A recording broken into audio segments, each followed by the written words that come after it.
Hello, you beautiful people. This is episode 9 Computer Science for Everyone. So, look at the rhythm 9, everyone. Today, we're going to talk about selection. If you remember in previous episode, we talked about three building blocks that you need to engage when you devise an algorithm. One of them was sequencing, the first one, which was trying to tell you that, hey, algorithm, which is a set of instructions, must follow specific orders. That means step one, step two, step three, step four, and forward. And it's very important. You can't mess up with the orders because the outcome won't be what you're looking for. And today we're going to look at this sequencing in a different way. Computer let you to make decision, and when you make a decision, it means you can choose different sequences. So now we're talking about alternative sequences.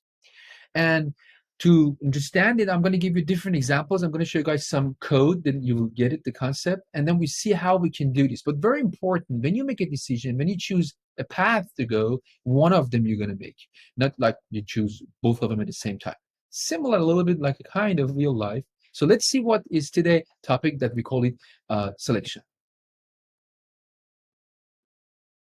The very first example I'm going to use is buying a bus ticket. Imagine that you go to a ticket counter and you want to buy a bus ticket. The person in the counter, he or she already trained to go through some steps, some sort of algorithm. For example, the first question that you're going to ask is, how old are you? And you're going to say, I am 15 years old. And the person says, okay, if the age is less than 16, you should pay half fare. And if your age is above 16, you're going to pay the full fare. Imagine something like that, a kind of simple algorithm. So first get the age, then check the age condition above. Is it greater than 16 or not? If it's less than 16, so you're going to pay half. If not, you're going to pay full. So I do have a code here, a kind of pseudocode for what I'm explaining. Let's see what is this, what I'm trying to talk about it. Okay, so look at here. Look at these terms that I made them uppercase. They're very important. They are meaningful. They're relevant to my topic. If your age is less than 16, then you should pay half fare. Else you're gonna pay full fare. So if then else. If then else. And look at what I have here is we call it condition, if condition. So basically what is happening here is we have a decision point, a criteria, a condition, which is the age, and we check it against the 16.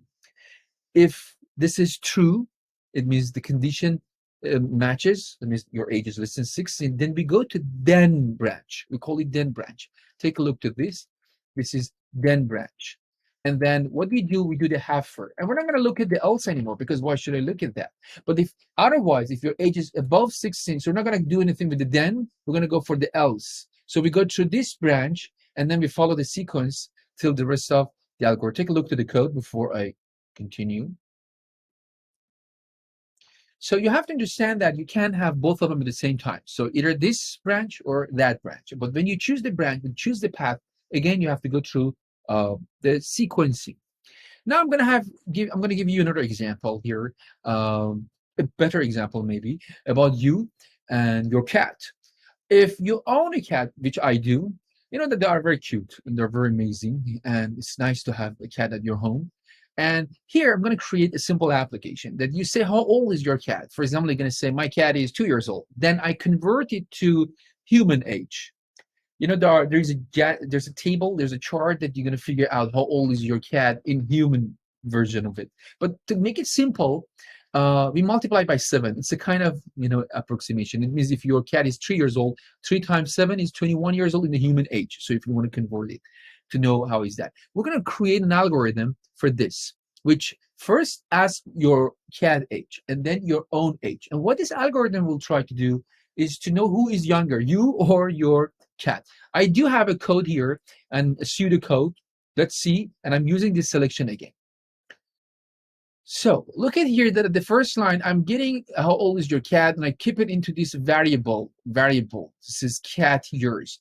Don't get what is a variable. Now I'm going to talk about variable later, but you can look at variable like a mathematical variable, just like a label we use within the pseudocode that to refer to a value we received, okay? Because we don't want to say the value I got in the line number 1. We're going to choose a name for that.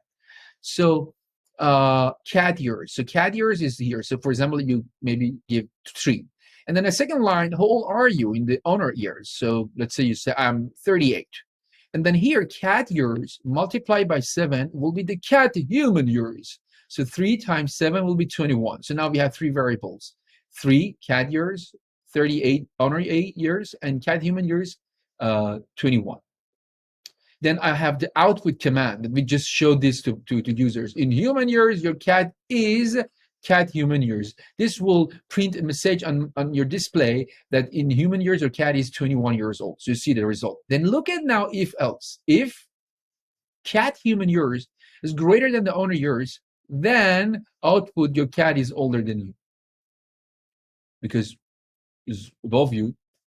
Otherwise, else your cat is younger. So this is again another example of using if and else and a little bit of getting variables and printing and output them to screen. So try to take a look on this. I suggest you to definitely pause the video, go through every line, try different ages. Try ages younger than yourself or older than yourself. Try to play around with it a little bit to get the sense of the selection. And there's one more thing I'm going to add before I finish up or today topic about selection is not always all the decisions they have binary outcomes. You know what, it can be more than that. For example, when I say that if you are above 16 or not, just two outcomes. Either you are above 16 or you are less than that. Okay, but what if, let's say in that bus ticket example, if you're less than 5, we don't want to charge you as a free, no money at all because you're a little cute baby.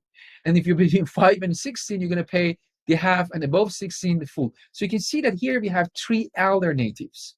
So we have to be able to build construction to allow us that have more than 2 possible outcomes, even 4, 5, 6. So let's see what I'm going to do here. So look at this code now, this pseudocode. In the first line, I'm getting your age. How old are you? So age will be your age, whatever is your age. For example, let's say you're going to write 2 years old. Of course, we can't ask you, but anyway, let's say if age is less than 5, then of course output free. Finish. So we don't look at this part. Don't look at this part. Now let's try it with number 12. 12 is not less than 5, so nothing gonna happen here. But now look at this. Else, again, if age is less than 16, then output half fair, and then we don't do anything here. So this is else if. So else if allows you to have another kind of condition, and then you can have many else if as you want it, and later as much as you want it. And later when we reach to codings, yes, we're going to talk about coding later to write the actual code. We will talk more about this else if, but the point here is that you are producing another branch, another possible alternative. So else if is the keyword here. And then if none of them work, for example, you are 38, so this is not going to match, this is not going to match, so you're just going to go eventually to else and then fulfill. Again, I suggest you guys to definitely pause the video, go through this else if code as well, try to put different numbers and then get the sense of it to understand how it's going to work. So this was about selection. We talk about sequencing. Today we talk about selection. In the next episode, I'm going to talk about iteration, 3 important building blocks that you're going to use to create your algorithm. So focus, watch the videos, share with me if you have any questions, and wait for quizzes that I'm going to give you for selection topic. Thank you so much. Have a good